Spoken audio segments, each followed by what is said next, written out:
शुभ प्रभात प्यारे बच्चों। आज के इस वीडियो में आप सभी का स्वागत है। आशा करती हूँ आप सभी अपने परिवार के साथ स्वस्थ हैं, सुरक्षित हैं और खुश होकर अपनी पढ़ाई कर रहे हैं। प्यारे बच्चों, आज के इस वीडियो में हम हिंदी कार्यपत्रिका संख्या 85 का हल करने वाले हैं। प्यारे बच्चों, वर्कशीट को ही हम हिंदी में कार्यपत्रिका कहते हैं और आप सभी जानते हैं शिक्षा निदेशालय दिल्ली सरकार द्वारा हर रोज आपको एक वर्कशीट दी जाती है जिसका हल आप करते हैं। आज हमारी हिंदी की वर्कशीट आई है तो वर्कशीट की जगह पर हम क्या लिखेंगे? कार्यपत्रिका। कार्यपत्रिका यानी वर्कशीट।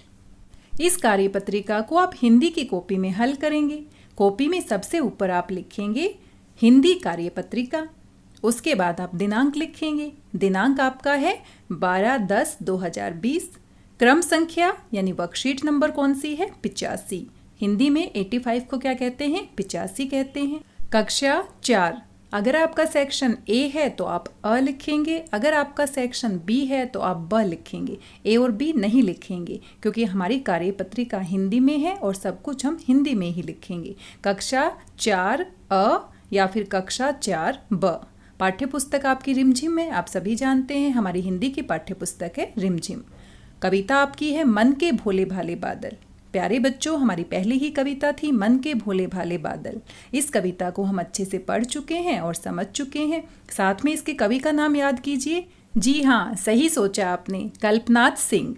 विद्यार्थी का नाम, आपका जो भी नाम है आप यहाँ पर लिखेंगे विद्यार्थी का नाम, शिक्षक या शिक्षिका का नाम और यहाँ पर आप अपने हिंदी के अध्यापक या अध्यापिका का नाम लिखेंगे। प्यारे बच्चों, हिंदी कार्यपत्रिका को शुरू करने से पहले ये सारी जानकारी आपको अपनी हिंदी की कॉपी में सबसे ऊपर लिखनी है। कोई भी जानकारी आपको छोड़नी नहीं है। आपने सबसे पहले कक्षा 4 अ या ब लिखना है, साथ में पाठ्य पुस्तक भी लिखना है, पाठ का नाम भी लिखना है, विद्यार्थी का नाम यानी अपना नाम लिखना है और अपनी हिंदी की अध्यापिका या अध्यापक का नाम लिखना है।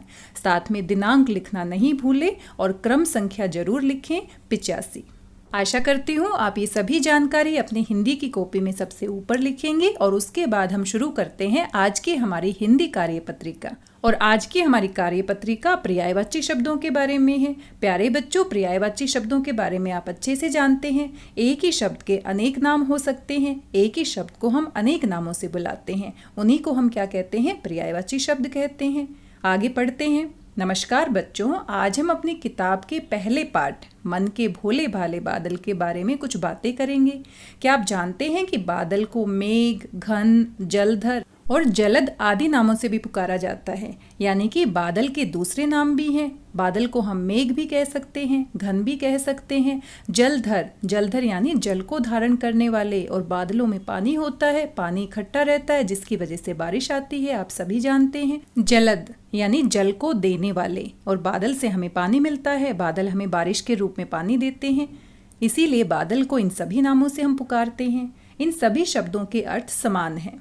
समान अर्थ वाले शब्द समानार्थी शब्द या पर्यायवाची शब्द कहलाते हैं। इसलिए प्यारे बच्चों, इनको हम समानार्थी शब्द भी कह सकते हैं और पर्यायवाची शब्द भी कह सकते हैं। और प्यारे बच्चों, आपके भी तो एक से अनेक नाम होते हैं। एक नाम जो आपका स्कूल में होता है, एक नाम जो मम्मी पापा घर पे प्यार से बुलाते हैं और एक नाम जो आपके प्यार से दोस्त बुलाते हैं, या हो सकता है इनसे अधिक भी आपके नाम हो, गली मोहल्ले में आपको कोई प्यार से कुछ बुलाता हो। ठीक इसी प्रकार से शब्दों के भी अनेक नाम होते हैं और इन अनेक नाम वाले शब्दों को समानार्थी शब्द कहते हैं या फिर पर्यायवाची शब्द कहते हैं। आप चित्र में देख सकते हैं कि एक औरत है और औरत को हम महिला भी कह सकते हैं, औरत को हम स्त्री भी कह सकते हैं और औरत को ही हम नारी भी कह सकते हैं। अब एक ही औरत है लेकिन उसको अलग अलग नामों से हम बुला सकते हैं। तो महिला, औरत, नारी और स्त्री, ये सभी स्त्री के क्या हैं? पर्यायवाची शब्द हैं, यानी समानार्थी शब्द हैं। किसी भी नाम से हम औरत को बुला सकते हैं। आइए कुछ और उदाहरण देखते हैं। अब आप अपनी माँ को माँ भी कह सकते हैं, माता भी कह सकते हैं, जननी भी कह सकते हैं, अम्बा भी कह सकते हैं। ये सभी शब्द माँ के पर्यायवाची शब्द हैं।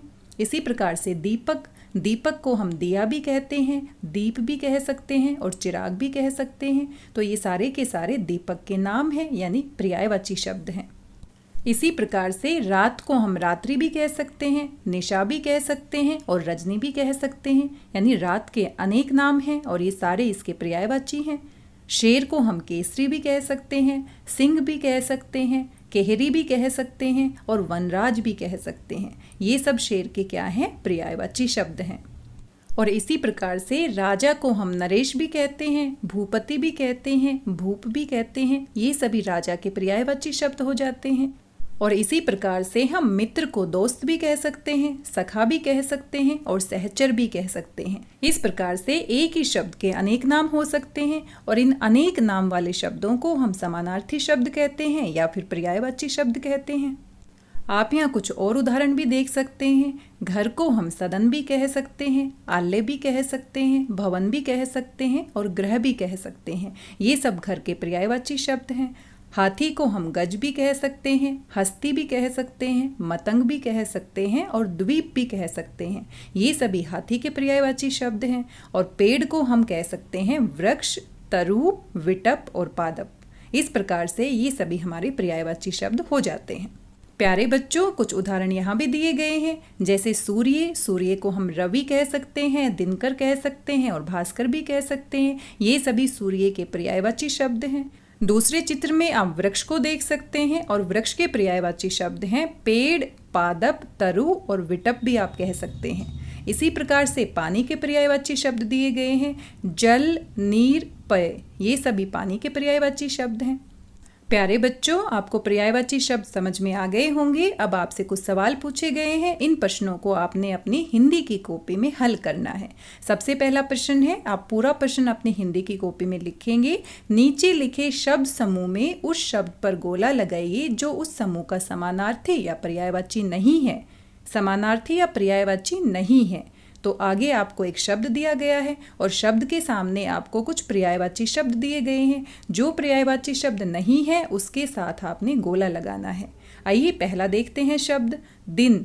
दिन को हम क्या कह सकते हैं? दिवस भी कह सकते हैं, वार भी कह सकते हैं, दिवाकर। लेकिन दिवाकर नहीं कह सकते क्योंकि दिवाकर का अर्थ क्या होता है? सूर्य। सूरज को हम क्या कहते हैं? दिवाकर, यानी दिन को करने वाला। और जब सूर्य उदय होता है तो हमारा दिन निकल आता है। तो दिन को करने वाला कौन होता है? सूर्य होता है। तो हम किसके ऊपर गोला लगाएंगे? दिवाकर पर। दूसरा हमारा शब्द है जंगल। जंगल को हम क्या क्या कह सकते हैं? वन भी कह सकते हैं, अरण्य भी कह सकते हैं, उद्यान। लेकिन उद्यान नहीं कहते क्योंकि उद्यान क्या होता है? बगीचा या उपवन। इसको हम क्या कहते हैं? उद्यान कहते हैं। तो किसके ऊपर गोला लगाएंगे? उद्यान पर, क्योंकि उद्यान हमारा जंगल का पर्यायवाची शब्द नहीं है। तीसरा हमारा शब्द है नेत्र। नेत्र यानी आँख। अब क्या क्या होता है देखते हैं। तन। तन तो शरीर होता है, यानी कि तन हमारा ऐसा शब्द है जो नेत्र का पर्यायवाची शब्द नहीं है। इसी के ऊपर हम क्या लगा देंगे? गोला। नयन और लोचन ये दोनों आँख के पर्यायवाची हैं, यानी नेत्र के पर्यायवाची शब्द हैं। तो तन हमारा शरीर होता है, इसी को हम क्या करेंगे? गोला लगाएंगे। चौथा हमारा शब्द है हवा। हवा हम किस किस को कह सकते हैं? समीर को भी हवा कहते हैं। नीर को, नीर तो पानी होता है, यानी इसी को हम क्या लगाएंगे? गोला। और पवन, पवन भी हवा को कहते हैं। तो समीर और पवन ये दो हमारे हवा के पर्यायवाची शब्द हैं। लेकिन नीर हम पानी को कहते हैं, तो ये हमारा इसका पर्यायवाची शब्द नहीं है और इसी पर हम क्या लगाएंगे? गोला लगाएंगे। आइए प्रश्न नंबर 2 को देखते हैं। कविता में बादलों के अलग अलग रूपों की बात की गई है। कविता को हमने अच्छे से पढ़ा है। चलिए इनमें से किन्हीं 2 रूपों के चित्र बनाने की कोशिश करते हैं। सबसे पहला आपको चित्र बनाना है परियों जैसे पंख लगाए। तो यहाँ पर आपको बादल का चित्र बनाना है और जिसके परियों जैसे पंख लगे हों। तो आप सभी कल्पना कीजिए और ऐसा बादल का चित्र बनाइए जिनके पंख भी हो, यानी वो परियों की तरह दिखाई देते हों। और मुझे पूरा विश्वास है कि आप बड़ा सुंदर सा चित्र बनाएंगे। दूसरा आपको चित्र बनाना है जोकर जैसे तोंद फुलाए। प्यारे बच्चों, इसमें आपने जोकर जैसे तोंद फुलाए बादल का चित्र बनाना है। एक ऐसे बादल का चित्र बनाना है जिसकी तोंद फूली हुई हो। तोंद यानी पेट फूला हुआ हो। ये दोनों चित्र आप अपनी कॉपी में बनाएंगे। प्यारे बच्चों, आगे अभिभावकों के लिए सुझाव है। अभिभावक क्या होता है? माता पिता, पेरेंट्स को ही हम हिंदी में अभिभावक कहते हैं। तो आपको अपने माता पिता को ये वीडियो दिखाना है। वृक्ष के समानार्थी शब्द दोहराते हुए बच्चों को घर में लगाए गए पेड़ पौधों में पानी देने के लिए प्रेरित करें। ये आपके माता पिता के लिए है कि आपके माता पिता आपको पौधों में पानी देने के लिए प्रेरित करें। और आप सभी समझदार हैं, इसलिए अपने घर में लगाए गए पेड़ पौधों में हर रोज पानी दें, क्योंकि पेड़ पौधों का हमारे जीवन में कितना महत्व है ये बात हम सभी जानते हैं। बिना पेड़ पौधों के हम जीवन की कल्पना भी नहीं कर सकते हैं। और मैं आशा करती हूँ कि आप सभी प्यारे बच्चे अपने घर में लगाए गए पेड़ पौधों में पानी देंगे और नए पेड़ पौधे भी आप लगा सकते हैं। साथ में आपके लिए कुछ निर्देश दिए गए हैं। कोविड-19 के दौरान अपेक्षित व्यवहार। कोविड-19 चल रहा है और इसके लिए हमें अपनी सुरक्षा करनी है, अपने परिवार की सुरक्षा करनी है। अपने हाथों को साबुन व पानी से नियमित रूप से धोएं। तो सभी बच्चों को खाना खाने से पहले, शौचालय जाने के बाद और बाहर से घर आने पर अपने हाथों को अच्छे से साबुन से धोना चाहिए। और विशेष रूप से खाना खाने से पहले और खाना बनाने से पहले अच्छे से हाथों को धोना जरूरी है। प्यारे बच्चों, हमें ज़्यादा से ज़्यादा पेड़ लगाने चाहिए और पेड़ों की सुरक्षा करनी चाहिए। आइए इसी से संबंधित एक कविता पढ़ते हैं। धरती की बस यही पुकार, पेड़ लगाओ बारंबार। पेड़ धरती की शान है, जीवन की मुस्कान है। आओ पेड़ लगाएं हम, जीवन सुखी बनाएं हम। पेड़ हमें जीना सिखलाते, पेड़ हरा सोना कहलाते। ऑक्सीजन मिलती पेड़ों से ही मिले लकड़ियाँ। पेड़ घनी छाया देते हैं, पेड़ों से ही मिले औषधियाँ। आओ पेड़ लगाएं हम, जीवन सुखी बनाएं हम। और ये प्यारी सी कविता लिखी है गोपाल कृष्ण दुबे ने, जो कि आपकी ही तरह चौथी कक्षा का छात्र है। प्यारे बच्चों, आप यहाँ पर कुछ और पर्यायवाची शब्द देख सकते हैं। इन सभी को आप खुद से पढ़ेंगे और समझेंगे।